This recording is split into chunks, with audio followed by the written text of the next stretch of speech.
Pourquoi cherchons-nous à fournir une qualité de service irréprochable? Eh bien, c'est tout simple.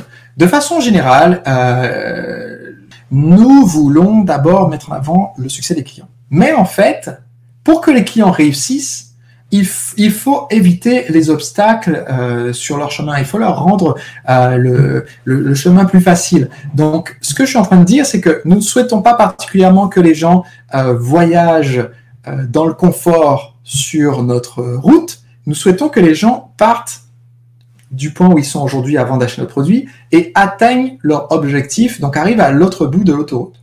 Mais par contre, puisque ce qui est le plus important pour nous, c'est que les gens arrivent de leur point de départ à leur point d'arrivée sur l'autoroute, eh bien, c'est sûr que la qualité de la route est un énorme facteur de succès parce que nous ne voulons pas nous transformer en obstacle sur leur chemin. Les clients qui ont de meilleurs résultats, qui vont arriver au bout, sont des clients qui vont revenir et rester fidèles. Donc, pour l'entreprise, ça fait du bénéfice en plus. Parce qu'on fait plus de marge, plus de bénéfices, on peut même vendre nos produits plus chers parce que les clients, on prouve qu'on a des résultats. Donc, on peut même vendre nos produits plus chers, ce qui fait qu'on a encore du bénéfice supplémentaire pour l'entreprise. Ce bénéfice, on peut donc le réinvestir dans la qualité du service fourni aux clients, en ayant plus de collaborateurs, en rémunérant mieux nos collaborateurs, en faisant en sorte que ces collaborateurs soient bien traités, ne doivent pas traiter une quantité déraisonnable de clients pour une seule personne, on va y revenir. On fait aussi en sorte que nos clients, parce que nos clients réussissent, eh bien ils sont un exemple visible, et donc qu'ils le veuillent ou non, ils vont nous envoyer du monde. Je vais vous donner un exemple. Parmi nos partenaires qui font la promotion de notre activité Mouvance des entrepreneurs libres se trouvent d'anciens clients comme Olivier Roland qui a démarré son entreprise, les éditions Roland, grâce à nous, parce que sans ce consulting, ce lancement n'aurait pas pu avoir lieu. Aurélien Macaire, fondateur de System.io qui est dans la même situation.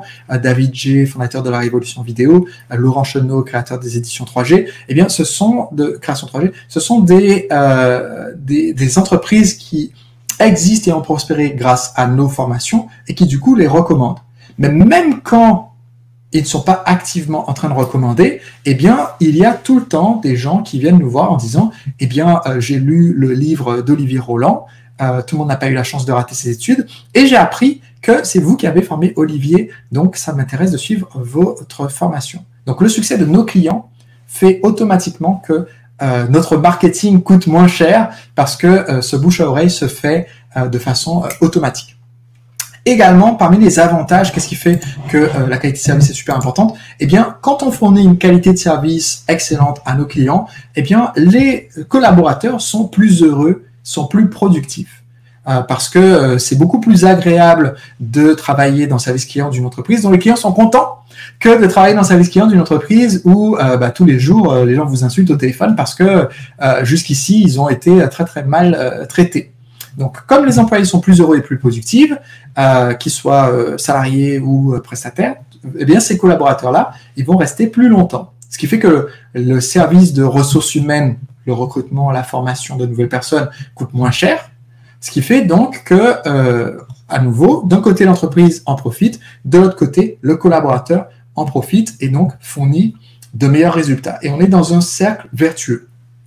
Également, eh bien, on continue d'attirer de meilleurs collaborateurs parce que, une fois que ça se sait à quel point les gens aiment bien travailler là, eh bien, ils vont dire, bon, avant j'étais au service client chez un opérateur téléphonique, moi j'avais envie d'être sympa avec les gens et je me faisais insulter tout le temps, je préfère travailler dans cette boîte-là. Une fois que ça se sait, vous allez récupérer pas mal d'autres collaborateurs qui veulent candidater quand vous avez un poste disponible.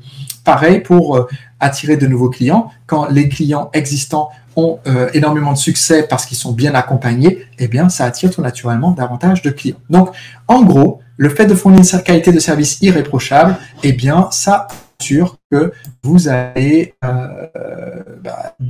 avoir une vie beaucoup plus facile. Et pour cela, nous devons éliminer les distractions. Un client qui a envoyé un mail et qui attend une réponse depuis 2 semaines ou depuis 3 semaines, un client à qui a passé un coup de fil et à qui le collaborateur ou la collaboratrice a dit « Oui, je m'en occupe, je vous envoie la réponse cet après-midi » et qui n'a pas reçu la réponse cet après-midi, ni le lendemain, ni la semaine d'après, eh bien, tout ça, c'est des distractions.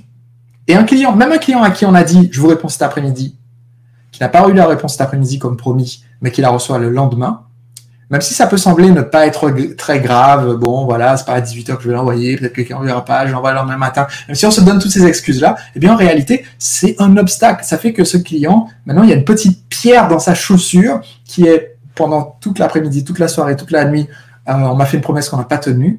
Et par la suite, même quand vous avez tenu la promesse en retard, donc vous n'avez pas tenu la promesse, eh bien, ce client va garder cette pierre dans sa chaussure qui est en fait une distraction qui va faire que, au lieu de réutiliser le produit ou de repasser la commande, il va le procrastiner parce que son dernier souvenir a été négatif.